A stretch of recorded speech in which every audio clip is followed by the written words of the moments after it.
नमस्कार, आज की बात में आपका स्वागत है। आज सबसे पहले बात करेंगे पश्चिम बंगाल की।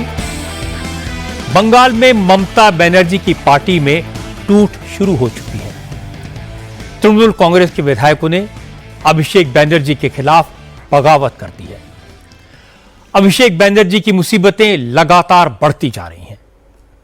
ममता की पार्टी के विधायकों का दावा है कि अभिषेक बनर्जी ने विधायकों के फर्जी सिग्नेचर करके चिट्ठी स्पीकर को दी थी। अब इस मामले की जांच सीआईडी को सौंप दी गई है। सीआईडी आज अभिषेक बनर्जी से पूछताछ करने उनके घर पहुंची, लेकिन वो सामने नहीं आए। तृणमूल कांग्रेस के विधायकों का दावा है कि अभिषेक ने कम से कम 13 विधायकों के फर्जी सिग्नेचर किए। जिस मीटिंग में विरोधी दल के नेता चुनाव किया गया, दावा किया गया, जिन एमएलए के साइन वाली चिट्ठी स्पीकर को दी गई, वो एमएलए मीटिंग में नहीं थे। इसलिए अभिषेक बनर्जी के खिलाफ एक्शन होना ही चाहिए। हालांकि ममता बनर्जी अभिषेक के बचाव में उतरी। उन्होंने 2 विधायकों को पार्टी से निकाल दिया। ममता ने कहा कि कुछ विधायक और सांसद सरकार के प्रेशर में, कुछ डर कर और कुछ लालच में पार्टी के खिलाफ बोल रहे हैं, लेकिन वो डरने वाली नहीं है। तृणमूल कांग्रेस के विधायकों ने कहा कि ममता बड़ी नेता हैं, ईमानदार हैं, लेकिन अभिषेक बनर्जी ने पार्टी को पर्सनल प्रॉपर्टी समझ लिया है। पार्टी के सांसदों और विधायकों को घर के नौकर की तरह ट्रीट करते हैं। उन्होंने कहा कि अभिषेक के कर्मों के कारण ही तृणमूल कांग्रेस की लुटिया डूबी है। अभी भी अगर ममता ये बात समझ जाएं तो पार्टी बच सकती है। तृणमूल कांग्रेस के विधायकों ने, पार्टी के प्रवक्ताओं ने आज जिस तरह खुलकर बयानबाजी की, उसका सियासी मतलब क्या है? क्या ममता की पार्टी का वही हाल होगा जो महाराष्ट्र में उद्धव ठाकरे और शरद पवार की पार्टियों का हुआ? तृणमूल कांग्रेस के कितने विधायक ऐसे हैं जो टूट सकते हैं? बीजेपी की रणनीति क्या है और अब ममता क्या करेंगी? इन सारी बातों की चर्चा करेंगे आज की बात में। लेकिन सबसे पहले आपको ये दिखा दूं आज कोलकाता में दिन भर क्या क्या हुआ। आज बंगाल पुलिस दिन भर अभिषेक बनर्जी से पूछताछ करने की कोशिश करती रही और अभिषेक बनर्जी गायब हो गए। उन्होंने हेल्थ ग्राउंड पर पूछताछ में शामिल होने से इनकार कर दिया। इसके बाद शाम को सीआईडी की टीम अभिषेक बनर्जी के घर पहुंच गई। हालांकि अभिषेक बनर्जी घर पर ही थे, लेकिन वो जांच टीम से नहीं मिले। इसके बाद सीआईडी की टीम 8 जून को पूछताछ में शामिल होने का नोटिस सर्व करके वापस लौट आई। अभिषेक बनर्जी के खिलाफ जांच सरकार ने शुरू नहीं की। बंगाल असेंबली के स्पीकर रथिंद्र बोस ने विधायकों के फर्जी सिग्नेचर वाली चिट्ठी की जांच सीआईडी को सौंप दी है। नोट करने वाली बात है कि स्पीकर को जो चिट्ठी सौंपी गई है, उस चिट्ठी में फर्जीवाड़े और एमएलए के जाली सिग्नेचर की शिकायत तृणमूल कांग्रेस के विधायकों ने ही की है। असल में अभिषेक बनर्जी ने पार्टी के महासचिव की हैसियत से 20 मई को स्पीकर को एक लेटर लिखा था, जिसमें दावा किया गया था कि पार्टी के विधायकों ने शोभन देव चैटर्जी को विपक्ष का नेता चुना है। इसलिए स्पीकर शोभन देव चैटर्जी को विपक्ष के नेता के तौर पर मान्यता दें। इसमें तृणमूल कांग्रेस के विधायकों के सिग्नेचर भी थे, लेकिन स्पीकर ने विधायक दल की मीटिंग के मिनट्स मांगे तो तृणमूल कांग्रेस की तरफ से नहीं दिए गए। इसके बाद 27 मई को तृणमूल कांग्रेस के 2 विधायकों ने स्पीकर से मिलकर साफ साफ कह दिया, 6 मई की विधायक दल की मीटिंग में विपक्ष का नेता चुनने का कोई प्रस्ताव पास नहीं हुआ। 19 मई की मीटिंग में भी कोई ऐसा फैसला नहीं हुआ। स्पीकर को सौंपी गई चिट्ठी में कम से कम 13 विधायकों के साइन नकली होने का दावा किया गया। स्पीकर से शिकायत करने पहुंचे हृदव्रत बनर्जी ने लिख कर दिया कि उनके भी जाली दस्तखत बनाए गए। फलता का उपचुनाव में जब पुष्पा भाग गया तो मैं असेंबली में बोला था, मैं और संदीपन दोनों ने 19 तारीख पार्टी का जो मीटिंग था, उस मीटिंग में पूछे थे कि पुष्पा को क्यों नहीं एक्सपेल किया जा रहा है, क्या पुष्पा के भाई। तो बोला गया था ट्वीट देख लीजिए, अगर कोई सवाल पूछने से बोला जाएगा कि ट्वीट देख लीजिए। इसीलिए हम लोग, मैं और संदीपन दोनों, हम लोग गए नहीं थे कल का मीटिंग में, क्योंकि अगर मीटिंग में जाकर हम लोग कुछ बोल नहीं पाएंगे, बोला जाएगा कि ट्वीट देख लीजिए, उसका कोई मतलब नहीं बनता है।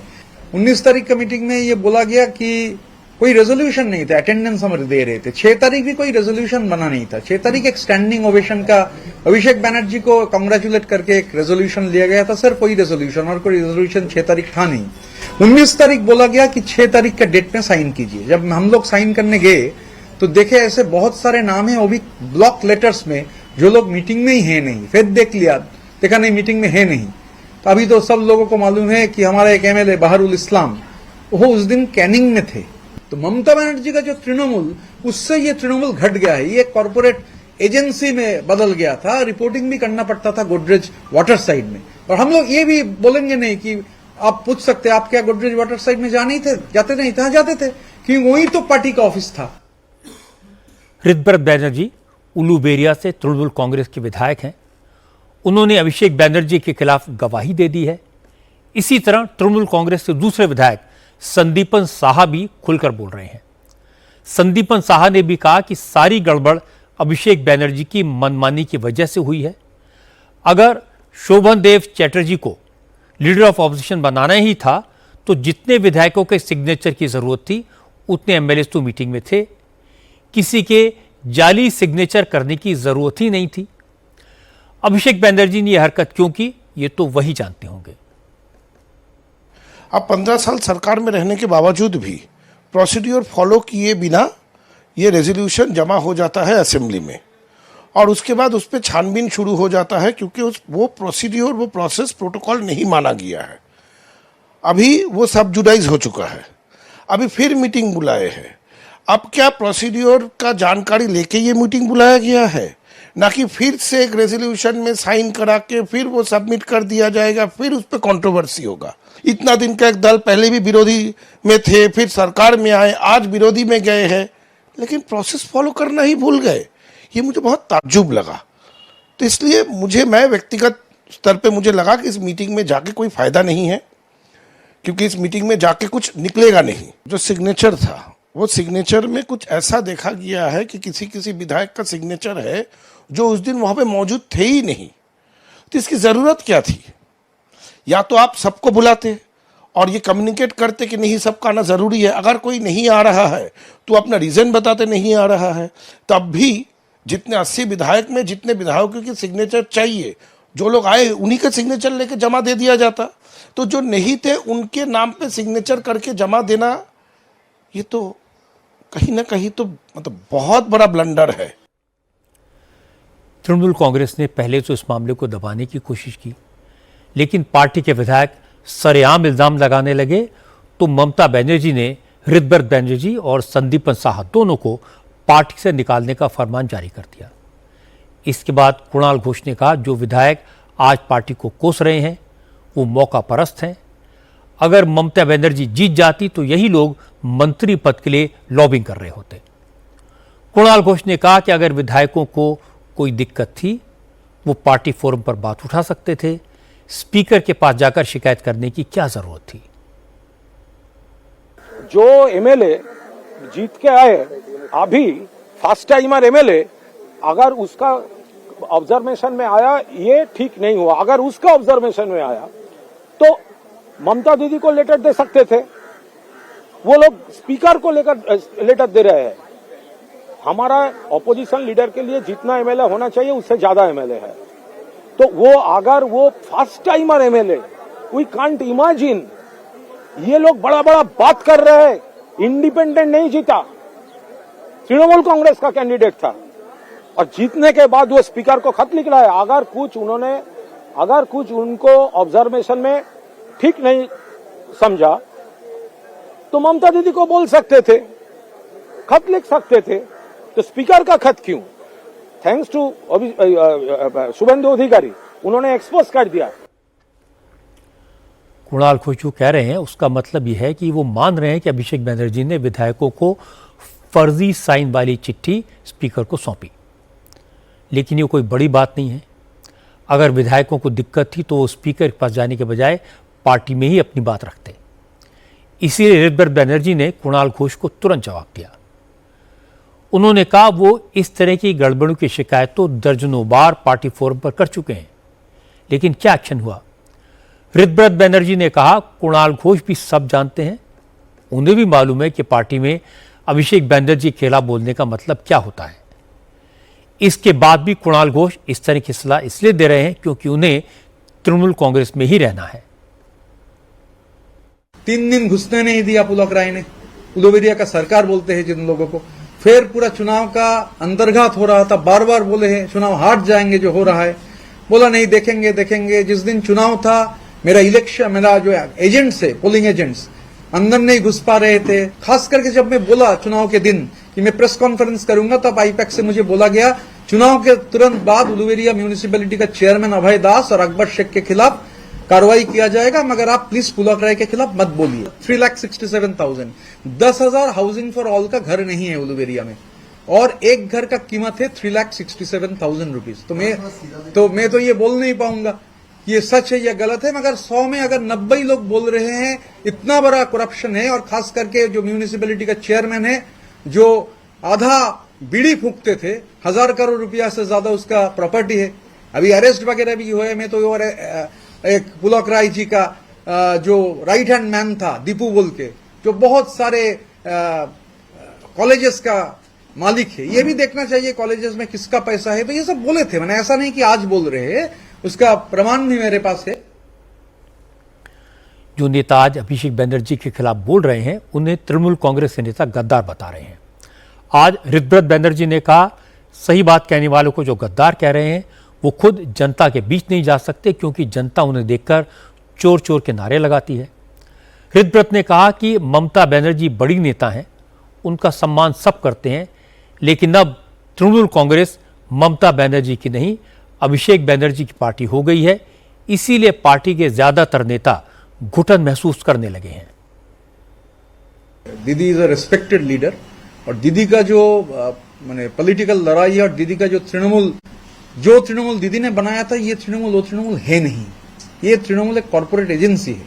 इसलिए जो पोल डिबैकल है, पोल डिबैकल के रिस्पॉन्सिबिलिटी, जब इतने अब कैंपेन में गए, इतने सारे भाषण हुआ, 4 तारीख के बाद डीजे बजेगा, तो चुनाव के बाद नतीजे आने के बाद 26 दिन घर में क्यों रुकना पड़ा? ये लोग बोल रहे हैं, और जो लोग बोल रहे हैं गद्दार है, तो ठीक है गद्दार बोल रहे हैं, चोट तो नहीं बोल रहे हैं। मैं उलुबेरिया में जाता हूं, अकेले गाड़ी लेकर जाता हूं, पूरी दिन रहकर वापस आता हूं, किधर भी कोई दिक्कत नहीं है, कोई दिक्कत नहीं है पूरी केंद्र में, और किधर भी चोट सुनना नहीं पड़ रहा है। एक्चुअली ब्रेक फेल हुआ एक गाड़ी है, तो ब्रेक फेल हुआ गाड़ी जिधर भी जा सकता है। जब हालात हाथ से निकलने लगे तो ममता बनर्जी सामने आई। हालांकि उन्होंने मीडिया से सीधे बात नहीं की, पब्लिक के बीच नहीं आई, सवालों के जवाब नहीं दिए, फेसबुक के जरिए अपनी बात कही। ममता ने कहा उनकी पार्टी के जो लोग आज बगावती तेवर दिखा रहे हैं, जो लोग आज पार्टी के खिलाफ बोल रहे हैं, उन सब के पीछे बीजेपी का हाथ है।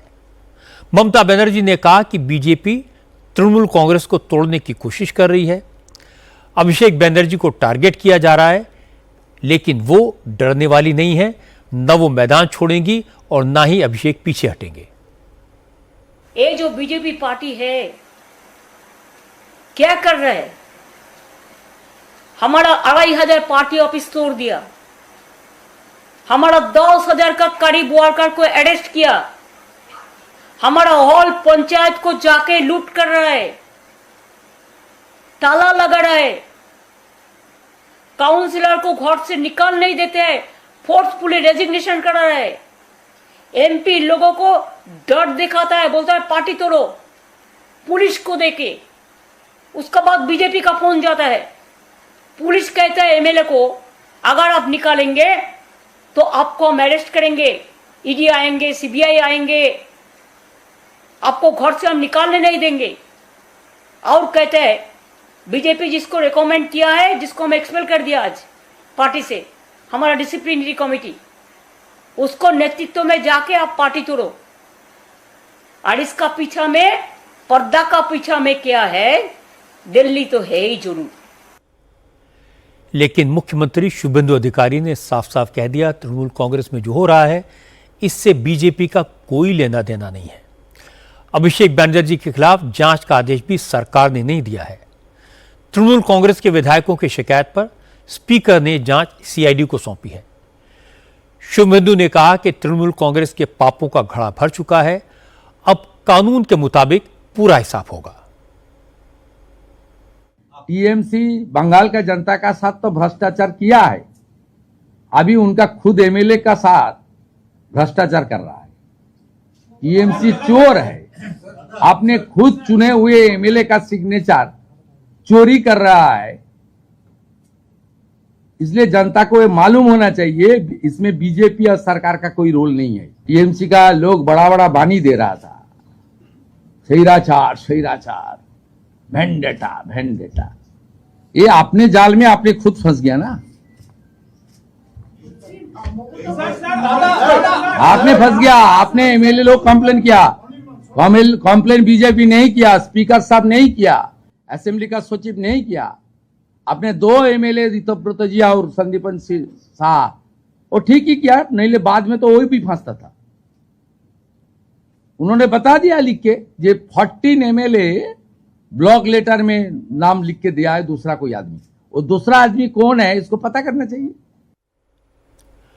ममता बनर्जी की पार्टी के विधायक जिस तरह से बयानबाजी कर रहे हैं, उससे तो लगता है कि तृणमूल कांग्रेस में बड़ी टूट हो सकती है। अभिषेक बनर्जी पर हमले के बाद कल ममता ने विधायकों की बैठक बुलाई थी।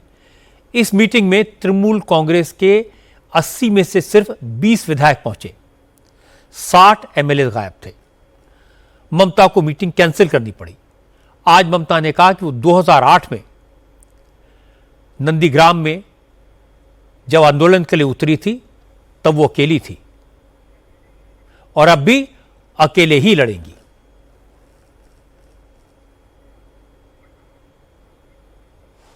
एक अभिषेक को जैसा आप पिटाया, जैसा मारा, पुलिस का पास पूरा इंफॉर्मेशन था और लोकल कोई नहीं था, बाहर से आप लेके आया। एक दिन पहले वो लोगों को खाना का पैकेट भेज रहा था, वो वीडियो हमारे पास है। आपने पूरा तैयार किया है बीजेपी स्पॉन्सर्ड टेररिज्म, और अरेस्ट किया किसको? जो तृणमूल कांग्रेस का वर्कर अभिषेक को बचाने गया, एक सांबादिक भी, मीन्स एक प्रेस जर्नलिस्ट, उन्होंने भी अभिषेक को बचाने गया। हमारा सामने बैठ के मैंने सुना कि पुलिस का फोन आ रहा था, बीजेपी नेता लोगों को फोन आ रहा था, नाम भी मेरे को पता है, कौन किया था वो भी पता है। कहता है कोई एडमिशन नहीं होगा, पूरा बॉडी में उसका ब्रूस है, मारने का चिन्ह है। तो वो हॉस्पिटल भी मेरे को मिडनाइट में कहा कि आप इसको ले जाइए, और पुलिस फोर्स की आप बोल दो उसको कुछ नहीं हुआ है, without doing any scan, any medical treatment. Midnight में एक पेशेंट को हमको सलाइन लेके साथ में बाहर से डॉक्टर ले आके, नर्स सिस्टर ले आके, जो सिस्टर का काम करते हैं जिसको मालूम है, हमको घर में मेडिकल सेंटर बनाने पड़ा। अभिषेक बनर्जी से चाहे जितनी नाराजगी हो, उन पर हमला करना, गाली देना, उनके साथ मिसबिहेव करना, यह बिल्कुल गलत है। अभिषेक बनर्जी से जनता को जो नाराजगी थी, जनता ने अपने वोट से उन्हें सजा दे दी। लोकतंत्र में गुस्सा जाहिर करने का इससे अच्छा और तरीका नहीं हो सकता। मार पिटाई करके गुस्सा उतारना जनता के इसी फैसले का अपमान है। किसी पर भी हाथ उठाने को, धक्का मुक्की करने को, स्याही फेंकने को सपोर्ट नहीं करना चाहिए। ये लोकतांत्रिक मूल्यों के खिलाफ है, हमारी संस्कृति के विरुद्ध है। अच्छा होता कि चीफ मिनिस्टर शुभेंदु अधिकारी अभिषेक बनर्जी पर हुए हमले की निंदा करते और अपनी पार्टी के कार्यकर्ताओं को समझाते। ममता ने बीजेपी को टारगेट किया है, लेकिन तृणमूल कांग्रेस के विधायकों को यह बात बुरी लगी। हावड़ा सेंट्रल से तृणमूल कांग्रेस के विधायक अरूप रॉय ने कहा कि बंगाल के लोग सब देख रहे हैं, ममता को अभिषेक की फिक्र है, लेकिन जब तृणमूल कांग्रेस के सांसद पीटे जा रहे थे, विधायकों पर हमले हो रहे थे, तब ममता खामोश क्यों नहीं, उस वक्त क्यों नहीं बोली? দলের এই মুহূর্তে যেটা উচিত ছিল, কর্মীদের পাশে দাঁড়ানো, কর্মীদের দেখা, জেলায় জেলায় জেলায় কর্মীরা মার খাচ্ছে, এমএলএ মার খাচ্ছে, এমপি মার খাচ্ছে, তাদের পাশে দাঁড়ানো, এটা দল সঠিকভাবে করে। কিন্তু এখানে কর্মীরা কেমন না, সমীর পাঁজা মার খেয়েছে, তার বাড়ির সব বাড়িতে ঢুকতে পারে। শ্রমিক মায়া বাড়ি থেকে আউট, বাড়িতে ঢুকতে পারেনি, বাড়ির সামনেই মার্চ দিয়েছে। তাকে একটা ফোন পর্যন্ত রাজ্যের নেতৃত্ব করে, সেটা এমএলএ একটা। আমরা 80 জন এমএলএ জিতেছি, একটা ছোটখাটো ব্যাপার না। আমরা কদিন আগে ক্ষমতায় ছিলাম, সরকারে ছিলাম, একটা ফোন পর্যন্ত তাকে দিয়ে। अरूप राय की बात आपको हिंदी में समझा देता हूं। उन्होंने कहा कि नाजुक मौके पर पार्टी को कार्यकर्ताओं के साथ खड़ा होना जरूरी था, लेकिन ऐसा नहीं हुआ। अलग लफ्जों में टीएमसी विधायक और सांसदों को पीटा जा रहा है। पार्टी को उनका साथ देना चाहिए था, लेकिन पार्टी ने ऐसा नहीं किया। अरूप रॉय ने कहा टीएमसी विधायक समीर पांजा को उनके घर के सामने पीटा गया, लेकिन पार्टी की तरफ से उन्हें एक फोन तक नहीं किया गया, जबकि वो आम कार्यकर्ता नहीं, पार्टी के विधायक हैं। अभिषेक बैनर्जी पर हमले के मामले में संदीपन साहा ने भी ममता को घेरा। उन्होंने कहा पब्लिक बुरी तरह नाराज है, ये बात टीएमसी को समझ लेनी चाहिए और इस नाराजगी की वजह जानने के लिए ममता बनर्जी और अभिषेक को अपने गिरेबान में झांकना चाहिए। कि अटैक क्यों हुआ ये तो वही बोल पाएंगे। डायमंड हार्बर मॉडल चलता था, साउथ कोलकाता में जहां भी आप देखते थे सभी तो अभिषेक बैनर्जी का ही समर्थक दिखता था। तो अब अचानक वो समर्थक और समर्थक क्यों नहीं रहे, इसका जवाब मुझे लगता है सबसे अच्छा अभिषेक बैनर्जी ही दे पाएंगे। देखिए पब्लिक तो नाराज है, ये साफ दिख रहा है। नाराज बहुत सारे कारण से है। एक जमाना था ममता बनर्जी के सामने किसी की आवाज नहीं निकलती थी। अपनी पार्टी में तो क्या, विरोधी भी कुछ कहने से घबराते थे। सरकार बदली, सब एकाएक बदल गया। अब अपनी पार्टी के एमएलए बगावत करने लगे, जगह जगह तृणमूल कांग्रेस के पार्षद पार्टी छोड़ने लगे। ममता ने 80 एमएलए को बुलाया था, 20 आए। ममता के लिए शॉकिंग है। लेकिन पार्टी छोड़कर जाने वाले कहते हैं दीदी तो ठीक है, लेकिन दादा ने बहुत डराया, बहुत सताया। जो ममता की तारीफ करते हैं वो अभिषेक बैनर्जी को कोसते हैं, लेकिन ममता किसी भी हाल में अभिषेक बैनर्जी का साथ छोड़ने के लिए तैयार नहीं है। इसलिए अगर तृणमूल कांग्रेस टूट जाए, पार्टी के विधायक बगावत कर दें, तो आश्चर्य नहीं होना चाहिए। बंगाल में सियासी घमासान के बीच आज शुभेंदु अधिकारी ने अपने मंत्रिमंडल का विस्तार किया। 35 नए मंत्रियों को शपथ दिलाई गई। शुभेंदु के मंत्रिमंडल में अब कुल 41 मंत्री हो चुके हैं। जिन नेताओं को मंत्रिमंडल में शामिल किया गया, उनके नामों की लिस्ट देखकर साफ है शुभेंदु ने बंगाल के सभी इलाकों को प्रतिनिधित्व दिया है, जाति और वर्ग का संतुलन रखा है, और जिन इलाकों में ममता बनर्जी का स्ट्रांग होल्ड था, उनका खास ख्याल रखा गया है। अब तक बीरभूम में तृणमूल कांग्रेस के अनुव्रत मंडल का दबदबा होता था। शुभेंदु ने बीरभूम से दूध कुमार मंडल को कैबिनेट मिनिस्टर बनाया है। इसी तरह बैरकपुर में अर्जुन सिंह ने बीजेपी को मजबूत किया, तो अर्जुन सिंह को भी कैबिनेट रैंक मिला है। स्वपन दास गुप्ता ने भद्रलोक में बीजेपी को ताकत दी, इसलिए स्वपन दास गुप्ता को भी कैबिनेट में जगह मिली है। कलिता माझी बहुत ही गरीब परिवार से आती हैं, घरों में मेड का काम करती थी, इसलिए गरीब वर्ग को मैसेज देने के लिए पहली बार विधायक बनी कलिता माझी को भी मंत्री बनाया गया है। मंत्रिमंडल के विस्तार के बाद शुभेंदु अधिकारी ने सभी मंत्रियों के साथ मीटिंग की और लक्ष्मी भंडार योजना में हुए घोटाले की जांच के आदेश दिए। डीजीपी को इसके लिए एसआईटी गठित करने का आदेश दिया। शुभेंदु अधिकारी ने कहा कि ममता बनर्जी के राज में लक्ष्मी भंडार योजना में 30 लाख से ज्यादा नाम फर्जी जोड़े गए। पुरुषों को भी स्कीम का फायदा दिया गया। कुछ ऐसे मामले भी सामने आए जहां परिवार की एक महिला का नाम 15 बांध दर्ज था। शुभेंदु ने कहा ममता के राज में सरकारी खजाने की लूट हुई, लेकिन अब कोई लुटेरा बचेगा नहीं, लूट का माल लौटाना पड़ेगा। এখনো পর্যন্ত 22টা ফলস অ্যাকাউন্ট পাওয়া গেছে, যেখান থেকে মহিলারা নয় পুরুষরা লক্ষ্মীর ভান্ডারে টাকা নিচ্ছে, এবং এটা অনেক বড় সংখ্যা হবে। 22টা অ্যাকাউন্টের মধ্যে one account is linked to Rakibul Sheikh. 15টা অ্যাকাউন্ট পাওয়া গেছে মুস্তাফিজুর রহমান এবং তার স্ত্রী তুহিনা। এরা 15টা অ্যাকাউন্ট চালাচ্ছেন লক্ষ্মীর ভান্ডারে। 6টা অ্যাকাউন্ট পাওয়া গেছে তারিকুল রহমানের। অবৈধ অনুপ্রবেশকারীরা তো পাচ্ছেন, তার সাথে সাথে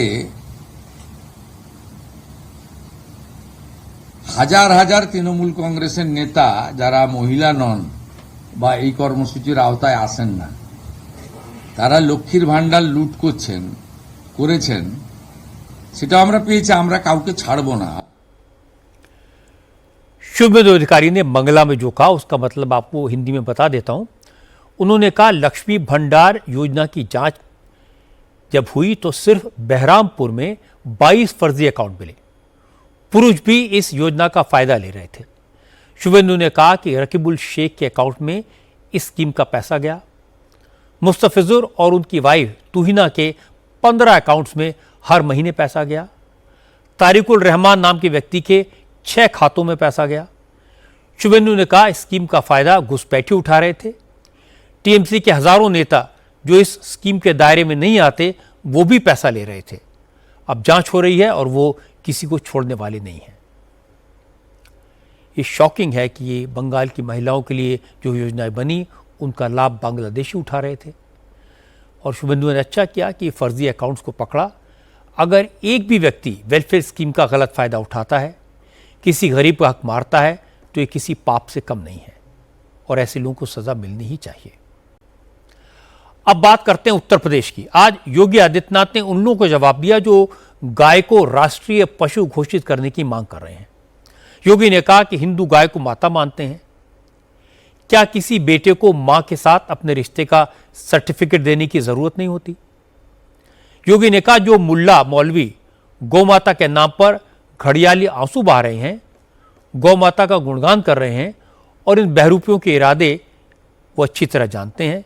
योगी ने कहा जो लोग बकरीद के दिन गाय की फोटो लगाकर एक दूसरे को मुबारकबाद दे रहे थे, वही लोग गाय को राष्ट्रीय पशु घोषित करने का ड्रामा कर रहे हैं। इन ढोंगियों पर कोई भरोसा नहीं करेगा क्योंकि गाय और गंगा को हर हिंदू दिल से अपनी मां मानता है। इसलिए गाय को राष्ट्रीय पशु घोषित करने की कोई आवश्यकता नहीं है। तमाम मौलवी और मौलाना इस समय एक बयान दे रहे हैं, कह रहे हैं गाय को राष्ट्रीय पशु घोषित करो। अबे हमने कहा कि गौ हमारी माता है, जन्म जन्मांतर का नाता है।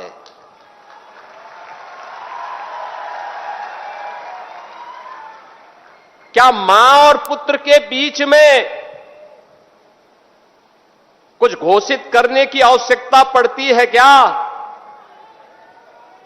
क्या किसी पुत्र को बताने की आवश्यकता पड़ती है कि तुम्हारी मां है, इसका सम्मान करो? तुम्हारी सोच पशुवत है जो तुम गौ माता को पशु बोल रहे हो, और तुम्हारा ये दोगलापन है कि जो एक और गौकसी को प्रश्रय देते हो। मैं देख रहा था बकरीद में तमाम उनके चेले चपाटे अपने सोशल मीडिया हैंडल पर बकर ईद पर गौ माता का चित्र दिखा करके कह रहे थे कि बकर ईद की बधाई दे रहे थे। लेकिन मैं उनको बोलना चाहता हूं, यूपी में गौ हत्या का मतलब जान रहे हो ना क्या होगा? तो अगर जान रहे हो तो फिर अपने चेले चपाटों को समझा लो, नहीं तो कई कई पीढ़ियां याद करेंगी गौ माता के साथ किसी भी प्रकार की कोई हिमाकत की। तो ये बात सही है कि बकरीद से पहले जब बीजेपी शासित राज्यों में गौहत्या के खिलाफ कानून को सख्ती से लागू करने की बात कही गई तो अरशद मदनी समेत तमाम बड़े बड़े मौलानाओं ने गाय को राष्ट्रीय पशु घोषित करने की मांग की। पहली बात तो यह है कि कोई राज्य गाय को राष्ट्रीय पशु घोषित नहीं कर सकता। केंद्र सरकार यह फैसला कर सकती है, लेकिन कुछ राज्यों में आदिवासी समाज इसका विरोध करते हैं। केरल में गौकशी को रोकने का कोई कानून नहीं है। ओडिशा में 14 साल से ज्यादा उम्र के बैल के वध की परमिशन है। बंगाल में भी 14 साल से ज्यादा उम्र की गाय के लिए परमिशन है।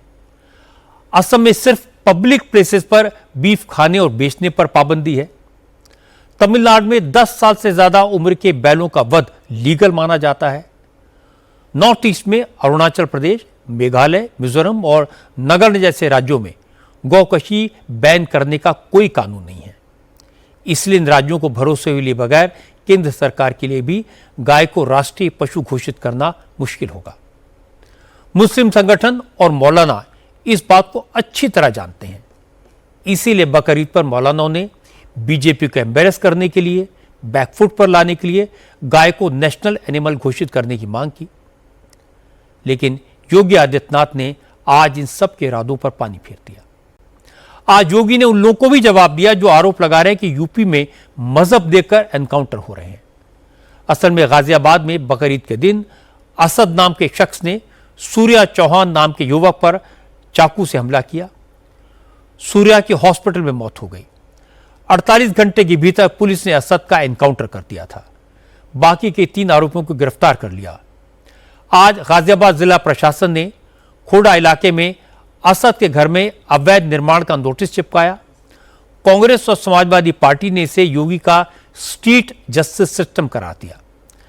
सहारनपुर से कांग्रेस के सांसद इमरान मसूद ने कहा कि गाजियाबाद में इंटरनेशनल प्लेयर चिराग त्यागी का मर्डर हुआ, लेकिन उसका आरोपी यश खटीक जिंदा है। फिरोजाबाद में जितेंद्र पाठक ने एक बच्चे को पटक पटक कर मार डाला, लेकिन जितेंद्र पाठक जिंदा है।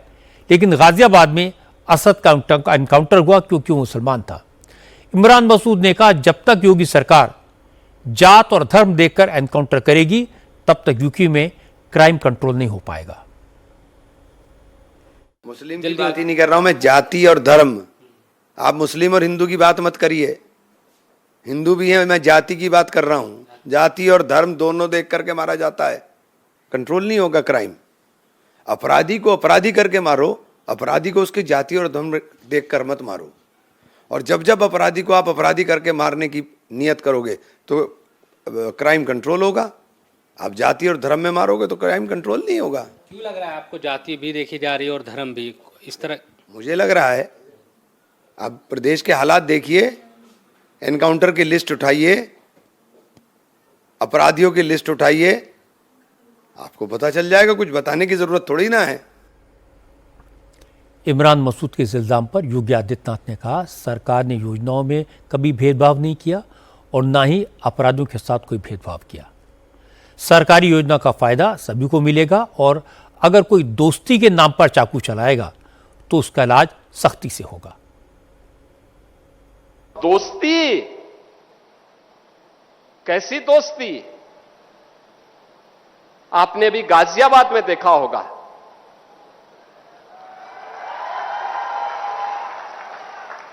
दोस्ती की आड़ में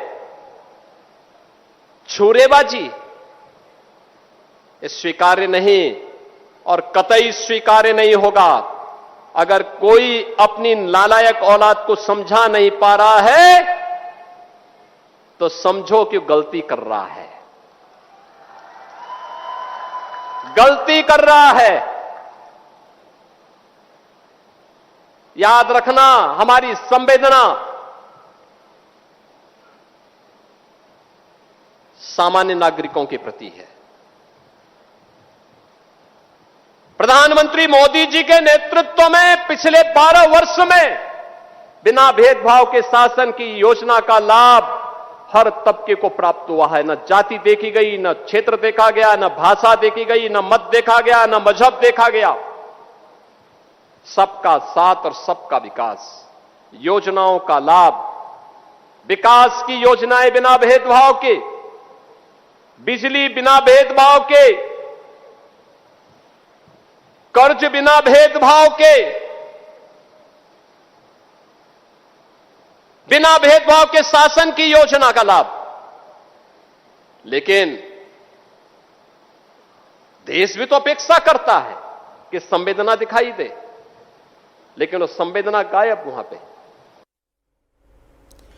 पिछले 10 साल में उत्तर प्रदेश में 2000 से ज्यादा एनकाउंटर हुए हैं, 300 से ज्यादा अपराधी मारे गए हैं। और जो अपराधी मारे गए हैं अगर एनालाइज करेंगे तो पता चलेगा उनमें हिंदुओं की संख्या ज़्यादा है। इसलिए कहना तो गलत है कि यूपी की पुलिस मजहब देकर गोली मारती है। मजहब देकर एनकाउंटर के इल्ज़ाम योगी को घेरने के लिए लगाए जाते हैं, लेकिन योगी खुलकर जवाब देते हैं और साफ साफ कहते हैं कि अगर अल्लाह अकबर का नारा लगाकर गोली चलाओगे, अपराध करोगे तो फिर जवाब भी वैसा ही मिलेगा। सीबीएसई की ऑन स्क्रीन मार्किंग को लेकर एक विवाद चल रहा है। इस बीच आज योगी ने यूपी के माध्यमिक शिक्षा बोर्ड की तारीफ की। सीबीएसई की कंट्रोवर्सी के बीच योगी की इस तारीफ के सियासी मायने लगाए जा रहे हैं।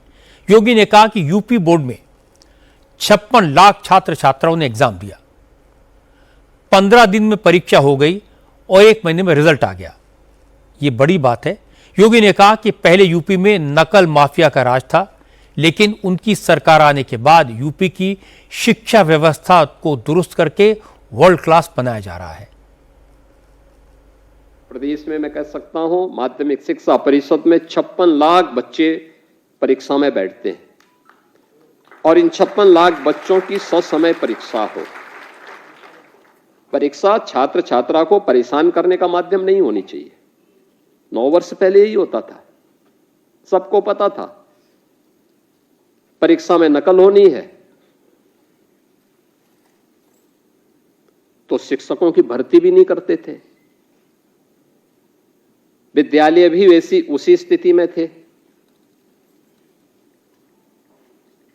अभिभावक भी उसी प्रकार से देखते थे, छात्र भी उसी प्रकार से फिर ये मान के चलते थे कि भाई जब अंत में ठेका होना ही होना है तो हम भी मेहनत क्यों करें।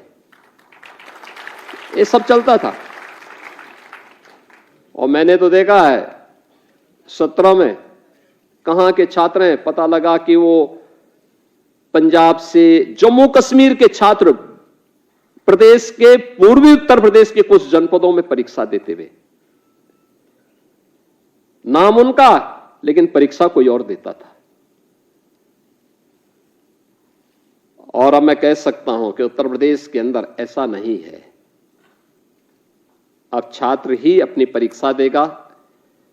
विद्यालय में शिक्षक भी हैं, शिक्षक ही पढ़ाएगा। अगर शासन से वह मानदेय ले रहा है तो वही शिक्षक पढ़ाएगा, उसके स्थान पर कोई प्रॉक्सी टीचर नहीं पढ़ाएगा। यह भी व्यवस्था सुनिश्चित की गई है। दूसरी तरफ सीबीएसई को आज फिर सवालों का सामना करना पड़ा। असल में सीबीएसई और शिक्षा मंत्री ने ऐलान किया था कि 12th का इम्तिहान देने वाले स्टूडेंट्स की कॉपी का री-इवैल्यूएशन प्रोसेस आज से शुरू होगा। जिन छात्रों के नंबर कम आए हैं, उन्हें शिकायत है या अपनी कॉपी को ठीक से नहीं जांचे जाने का शक है, वो 1 जून से री-इवैल्यूएशन के प्रोसेस के लिए अप्लाई कर सकेंगे। लेकिन आज भी सीबीएसई की वेबसाइट ने जवाब दे दिया। आज सुबह से स्टूडेंट्स अप्लाई करने के लिए वेबसाइट पर लॉगिन करने की कोशिश करते रहे, लेकिन वेबसाइट नहीं चली। सीबीएसई ने सोशल मीडिया पर जानकारी दी कि वेबसाइट की तकनीकी दिक्कतें दूर की जा रही हैं और जल्दी ही विद्यार्थी अपनी कॉपी रीचेक कराने के लिए अप्लाई कर पाएंगे।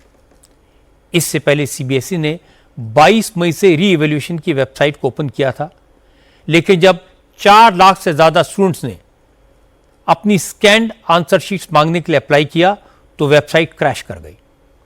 बहुत से स्टूडेंट पेमेंट का प्रोसेस भी पूरा नहीं कर पाए।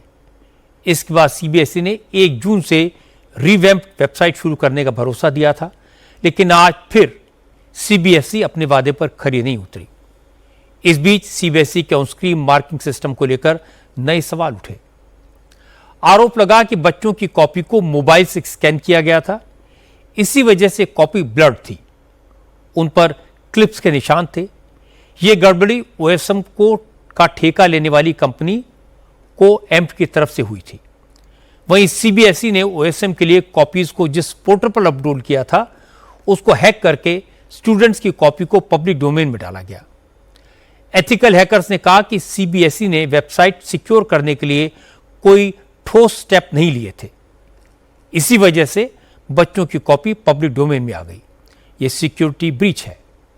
सीबीएसई ने इस मामले में अपनी गलती मानी और सिस्टम को सुधारने का वादा किया है। इसके अलावा सीबीएसई ओएसएम का ठेका लेने वाली कंपनी कोएम्प्ट के ऊपर भी भारी जुर्माना लगाने, भविष्य में उसको ठेका देने जैसे कड़े कदम उठाने पर भी विचार कर रही है। माफ कीजिएगा, ठेका रोकने के विचार कर रही है। सीबीएसई ने डिजिटल सिस्टम लागू तो किया था, छात्रों की भलाई के लिए री-इवैल्यूएशन को रिओवर्स बनाने के लिए, लेकिन इसे बिना पूरी तरह टेस्टिंग के ऑपरेशनलाइज कर दिया गया, इसलिए लेने के देने पड़ गए।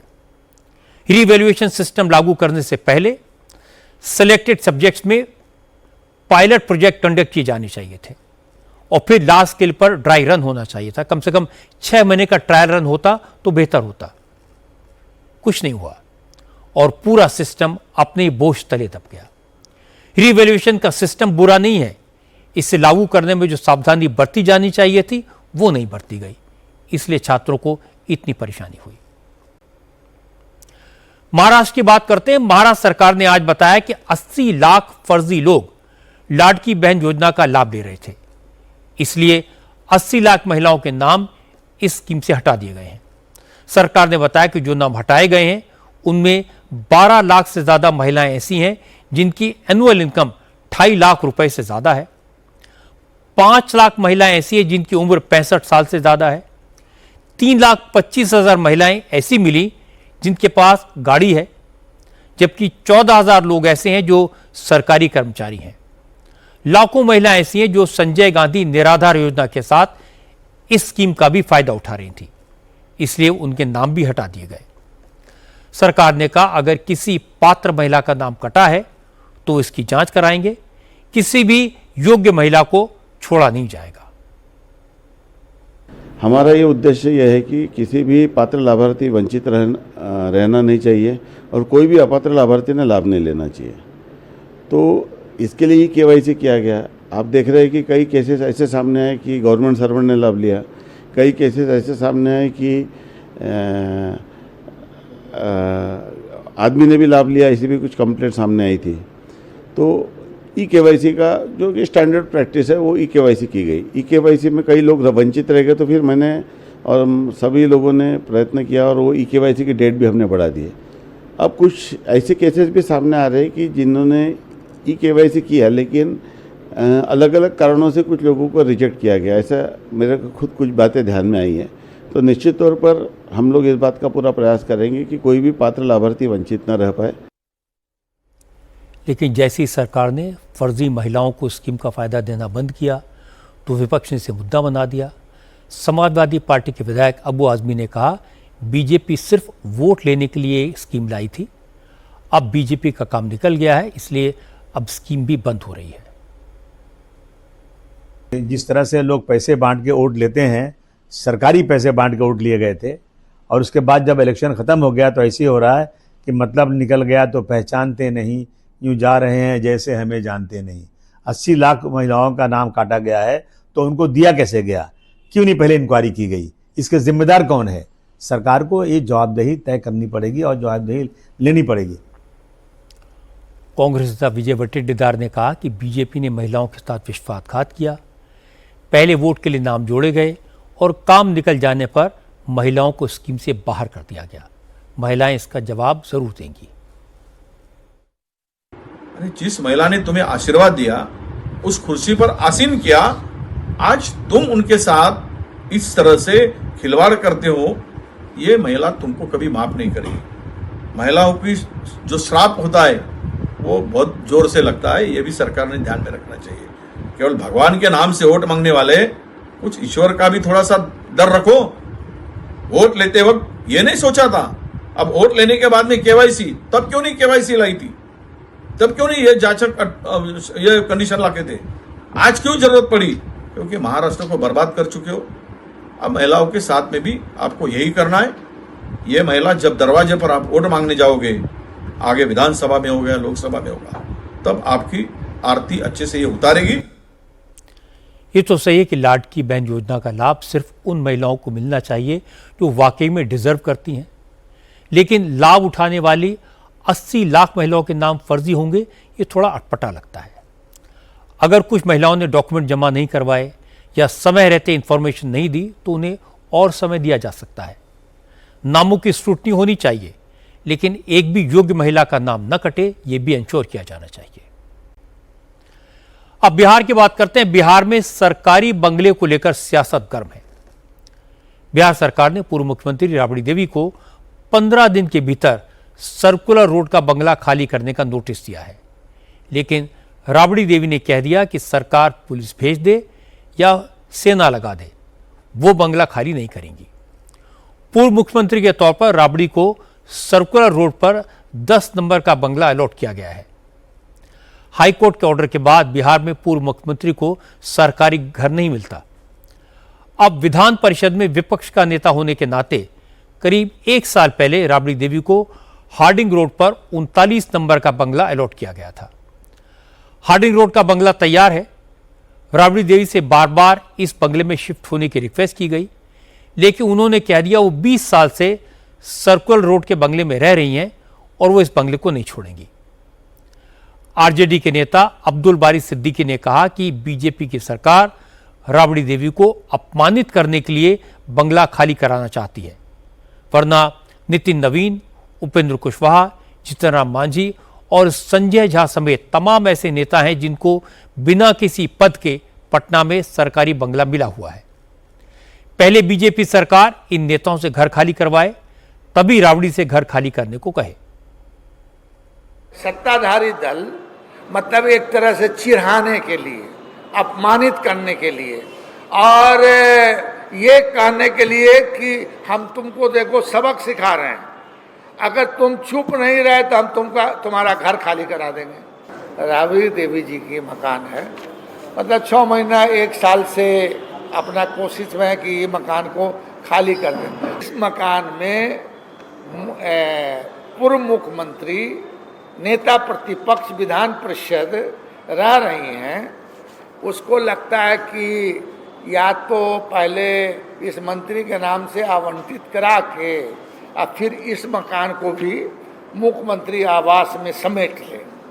इतना बड़ा काम है, इनको तो समेटने में थोड़ा आसान होगा। जानना चाहते हैं हम सरकार से कि नितिन नवीन जी किस हैसियत से रह रहे मकान, सरकारी मकान में रह रहे हैं, बड़े मकान। संजय झा कितना दिन हुआ सांसद बने, ये एम स्टैंड रोड में किस हैसियत से रह रहे हैं। उपेंद्र कुशवाहा जी 24 स्टैंड रोड में किस हैसियत से रह रहे हैं। क्या उन्हें आवास खाली करने के लिए नोटिस दिया गया इन लोगों को? बिहार सरकार ने आरजेडी के सभी आरोपों का जवाब दिया। भवन निर्माण मंत्री लेसी सिंह ने कहा नीतीश कुमार को Z+ सुरक्षा मिली है। पुलिस की रिपोर्ट के बाद उन्हें सरकारी आवास आवंटित किया गया है, जबकि उपेंद्र कुशवाहा अब किराए दे रहे हैं।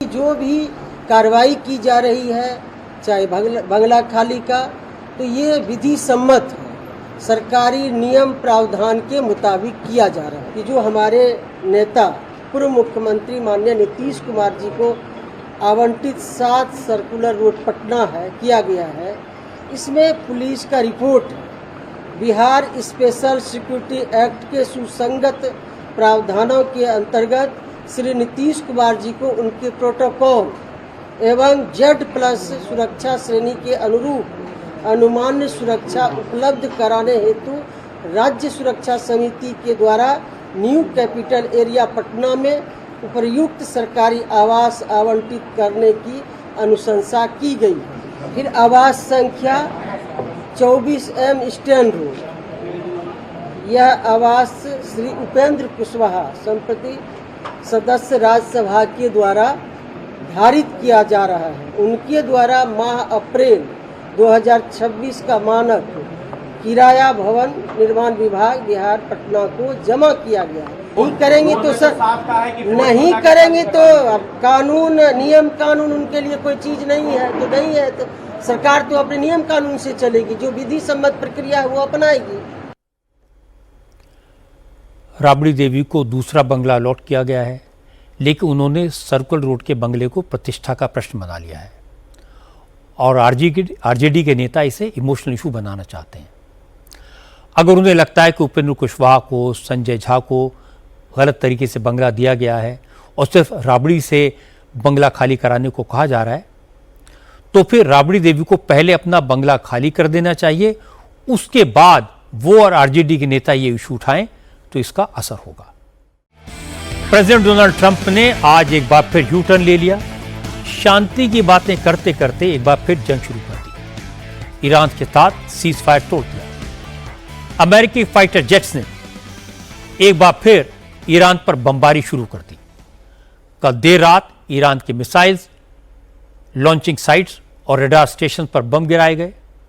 इसके जवाब में ईरान ने भी जवाबी कार्रवाई की, अमेरिका के साथ बातचीत बंद करने का ऐलान किया और इसके बाद कुवैत और यूएई पर हमले किए गए। ईरान ने शॉर्ट रेंज की फतेह मिसाइल्स और शहीद कामिकाजे ड्रोन से कुवैत सिटी और यूएई के अल सफरान शहर को निशाना बनाया। अल सफरान यूनाइटेड अरब एमिरेट्स की एयरफोर्स का बड़ा और इंपॉर्टेंट एयरबेस है। अमेरिकन मिलिट्री भी इस बेस का इस्तेमाल करती है। यूएई ने फ्रांस से जो मिराज 2000 फाइटर जेट्स खरीदे हैं वो भी अल सरफराज बेस पर तैनात किए गए हैं। यूएई के विंग लूंग ड्रोन्स भी इस एयरबेस पर तैनात हैं। ये कामिकाजे ड्रोन्स यूएई ने चाइना से खरीदे थे। ईरान का दावा है कि अल सफरान बेस से ही ड्रोन्स लॉन्च किए गए। ईरान के बंदर अब्बास पोर्ट को निशाना बनाने की कोशिश की गई। यूएई इस बेस का इस्तेमाल करके ईरान के लबान ऑयल फील्ड्स पर हमले की कोशिश की। इसलिए ईरान ने यूएई के इस बेस को निशाना बनाया। यूएई के अलावा आज कुवैत पर भी आईआरजीसी ने जबरदस्त अटैक किए। अमेरिका के मिलिट्री बेस को निशाना बनाकर मिसाइल फायर की। पता यह लगा कि कुवैत पर ईरान के लेटेस्ट अटैक में अमेरिका के 4 सैनिक और 3 कॉन्ट्रैक्टर घायल हुए हैं। अमेरिकी न्यूज चैनल सीबीएस के मुताबिक ईरान के हमलों से कुवैत में अमेरिकी मिलिट्री बेस को काफी नुकसान हुआ है।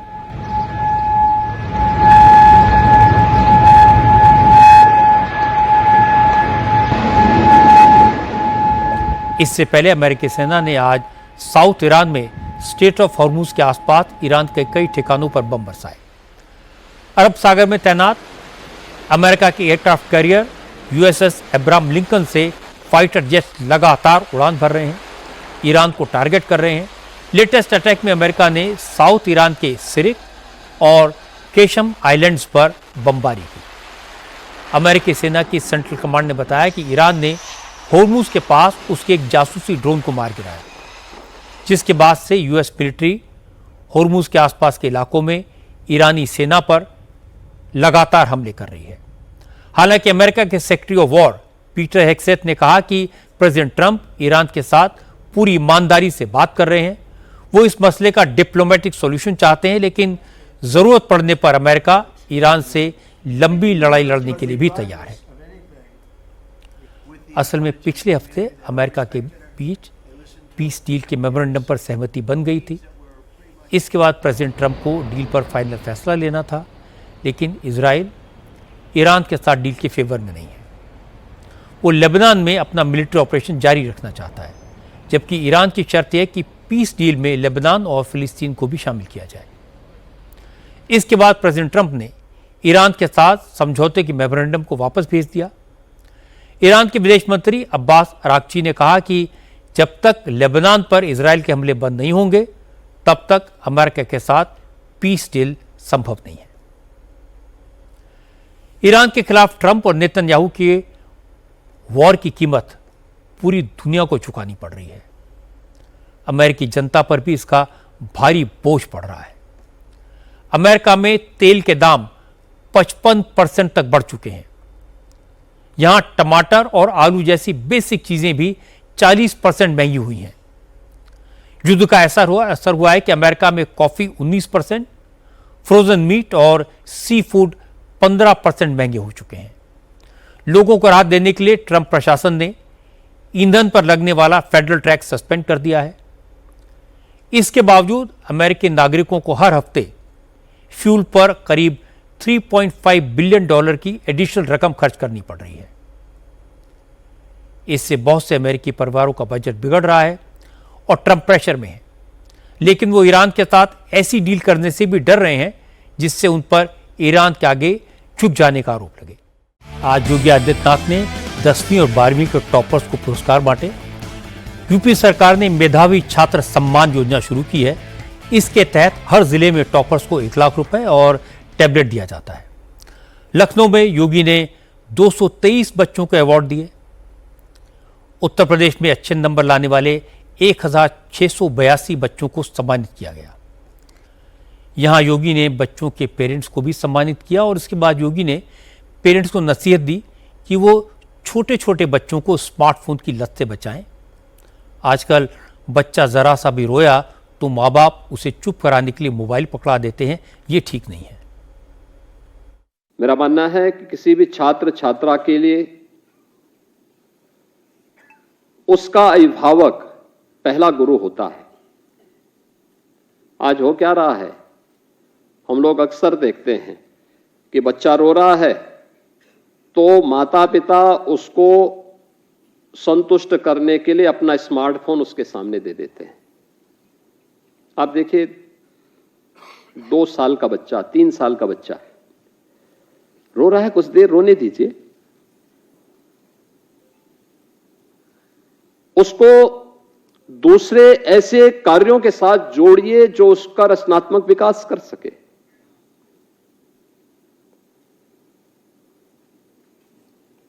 दो वर्ष के बच्चे को, 3 वर्ष के बच्चे को आप स्मार्टफोन पकड़ा रहे हैं, वीडियो गेम के साथ जोड़ रहे हैं। परिणाम क्या होता है? उसके घातक परिणाम भी हम सबके सामने देखने को मिल रहे हैं और हम सबको ये बातें याद करना होगा। देखिए कितनी समृद्ध परंपरा रही है हमारे यहां, ज्ञान की परंपरा को हमने, विद्या को केवल अक्षर ज्ञान तक सीमित नहीं रखा है, विद्या को हमने बहुत विस्तृत रूप से उसको माना है। सा विद्याया विमुक्तये, जो हमारे जीवन में हर प्रकार से, यानी हर प्रकार से हमारे जीवन में मुक्ति का मार्ग प्रशस्त कर सके, तभी यह देश सुरक्षित होगा। और इस भाव के साथ जब उस प्रकार की प्रेरणा आप दे पाएंगे, तब राष्ट्र के रूप में एक लंबी यात्रा को हम आगे बढ़ा पाते हैं। स्कूलों में टीचर्स भी सलाह देते हैं कि छोटे छोटे बच्चों के हाथ में स्मार्टफोन नहीं देना चाहिए, इससे उनका नुकसान होता है। आखिर में एक नजर कल की बड़ी खबरों पर। सिद्धारमैया और डीके शिवकुमार की कल पार्टी हाईकमान के साथ मीटिंग होगी, मंत्रिमंडल की लिस्ट फाइनल होगी। अभिषेक बनर्जी पर हमले के विरोध में ममता बनर्जी कोलकाता में धरना देंगी।